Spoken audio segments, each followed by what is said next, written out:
On t'a déjà dit « comme tu veux » avec un visage qui laissait penser que tu venais de proposer de manger de la soupe avec une fourchette, ou peut-être un « ne t'inquiète pas pour moi, je me débrouillerai » qui sonne moins comme de l'indépendance que comme une future mention dans leur lettre de suicide. Si ça te dit quelque chose, bienvenue au club, tu as été invité à un jeu psychologique très spécial. Un jeu où les règles sont invisibles, où le but est flou, et où le seul prix que tu gagnes, à coup sûr, est la confusion et un sentiment de culpabilité. C'est le monde merveilleux de l'agression passive. Un endroit où l'hostilité porte un masque de politesse. L'agression passive est une colère déguisée. C'est le moyen pour une personne d'exprimer ses émotions négatives indirectement, parce qu'elle a trop peur ou est incapable de le faire ouvertement. Au lieu de dire « je suis en colère contre toi », elle dira « tout va bien », avant de claquer la porte un peu trop fort. Pourquoi les gens font-ils ça? Les raisons sont multiples.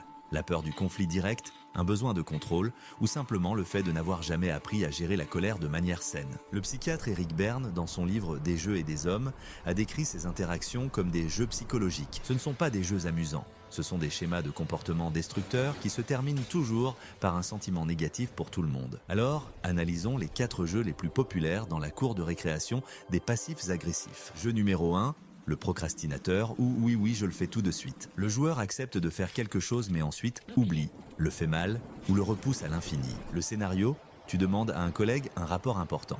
Il répond, bien sûr, dans 1 heure sur ton bureau. Une journée passe, pas de rapport. Tu le relances et tu obtiens un « oh là là, ça m'est complètement sorti de la tête. J'ai été débordé ». Il n'a pas dit non ouvertement. Il a simplement saboté ta demande par son inaction. C'est un non déguisé en incompétence. Jeu numéro 2, le traitement silencieux. C'est l'arme de prédilection de ceux qui veulent te punir sans avoir à prononcer un seul mot d'accusation. Le scénario, tu as dit quelque chose qui a déplu à ton partenaire. Au lieu d'une discussion, tu as droit à un silence glacial. Tes questions reçoivent des réponses monosyllabiques. L'air est si lourd que tu pourrais le couper au couteau. Le but?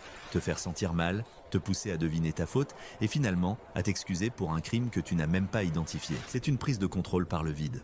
Une pure manipulation. Jeu numéro 3, le saboteur bienveillant ou le compliment ambigu. C'est l'art de l'agression enveloppé dans du papier cadeau.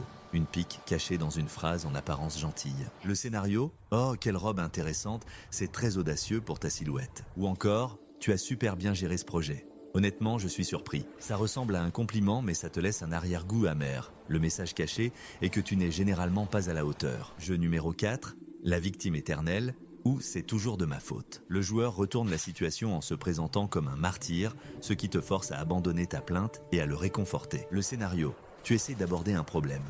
J'ai remarqué que tu étais encore en retard ce matin. La réponse? Oui, bien sûr, c'est de ma faute. Je gâche toujours tout. Je suis probablement une personne horrible. Et voilà, la conversation est terminée. Tu n'es plus en train de régler un problème de ponctualité, tu es en train de rassurer une victime. Ces jeux sont épuisants. Alors, comment on arrête d'y jouer? Comment on casse le cycle? Ce n'est pas en jouant mieux qu'eux. C'est en refusant de jouer du tout. Voici une stratégie en 4 étapes pour déjouer ces manipulateurs. Étape 1, identifier le jeu. La première règle du Fight Club passif-agressif est de savoir que vous êtes dedans. Ne te laisse pas happer par l'émotion, culpabilité, colère, frustration. Prends du recul et observe le schéma. Demande-toi, qu'est-ce qui se passe vraiment ici? Quel est le message non dit? Étape 2, refusez de jouer votre rôle. L'agresseur s'attend à une réaction spécifique de ta part. Ne la lui donne pas. S'il utilise le silence, ne le supplie pas de te parler. S'il se pose en victime, ne te précipite pas pour le consoler. Reste calme et factuel. Cela court-circuite leur stratégie. Un jeu a besoin d'au moins 2 joueurs. Étape 3, nommer la dynamique. C'est l'étape la plus délicate mais la plus puissante. Il s'agit de mettre en lumière ce qui se passe, mais sans accuser. Utilise des phrases qui commencent par « je ».